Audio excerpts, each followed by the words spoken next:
ये कहानी किसी की दिल आजारी के लिए नहीं बल्कि दुनियावी रंगीनियों के धोखों पर मबनी है। ये कहानी है दुनिया में एक अच्छा किरदार निभाकर जाने वाले करीम साहब की। करीम साहब एक सरकारी ऑफिसर थे। फाइल उनके हाथ में होती तो माथा जान लेते कि अब किसी सिफारिश या दबाव की गुंजाइश नहीं। वो उसूलों के आदमी थे और यही उसूल वो घर में भी छोड़ गए थे। उनके 7 बच्चे थे, 3 बेटियां और 4 बेटे। अचानक एक दिन उन्हें दिल का दौरा पड़ा और वो इंतकाल कर गए। बाप के जाने के बाद सब रिश्तेदारों की नजरें बड़े बेटे सईद पर थीं। सईद ने कहा कि वो सबको संभाल लेगा और सबको यकीन दिलाता रहा कि फिक्र की कोई बात नहीं। वक्त के साथ सईद ने सरमायाकारी के बहाने वालदा को खूब हाथ में रखा कि घर के अखराजात बढ़ गए हैं। किसी ने सवाल नहीं किया। वो खुद को खानदान का मुहाफिज समझता था और मुहाफिज के नजदीक इजाजत की जरूरत नहीं होती। बहनें खामोश रहें। उन्हें यह सिखाया गया था कि बड़े भाई से बहस बेअदबी है, और सईद ने उस खामोशी को कमजोरी समझा और कमजोरी को हक।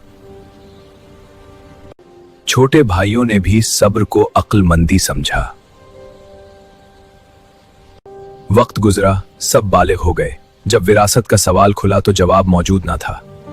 जमीनें खत्म हो चुकी थीं, पैसा बह गया था, और जो घर बाकी था उसका कहना था कि उसने सबको पाला, सबकी जिम्मेदारी उठाई, इसलिए घर उसका हक है। बस वो घर खाली होता गया जिसमें कभी 7 बच्चों की आवाजें गूंजती थीं। सईद उसी घर में रह गया और उसे यह सब गलत नहीं लगा। उसके नजदीक वो फातिह था और बाकी सब नाशुक्रे। वक्त ने उससे बहस नहीं की, आमदन खत्म हुई, दोस्त बदल गए, और वो घर जिसे वो कामयाबी की निशानी समझता था बोझ बन गया।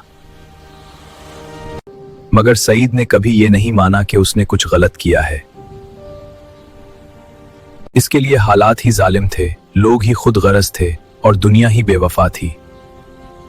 वो अब भी कहता है कि अगर वो ना होता तो सब कुछ पहले ही बर्बाद हो जाता। उसके नजदीक इख्तियार गलत नहीं था और अमानत बस एक लफ्ज थी।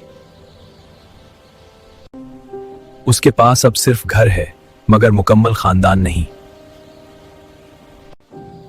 मगर उसे उसका भी शिकवा नहीं, क्योंकि शिकवा करने के लिए आदमी को खुद को गलत मानना पड़ता है। ये दुनिया देखने में जितनी हसीन है मगर इसमें बसने वाले इंसानों की हकीकत इंतहाई खौफजदा कर देने वाली। अल्लाह ताला हम सबको नेकी और हिदायत के रास्ते पर चलते हुए मौत नसीब फरमाए, आमीन। वीडियो अच्छी लगी हो तो उसे लाइक, शेयर और चैनल सच्चाई के सफर को सब्सक्राइब लाजमी करें।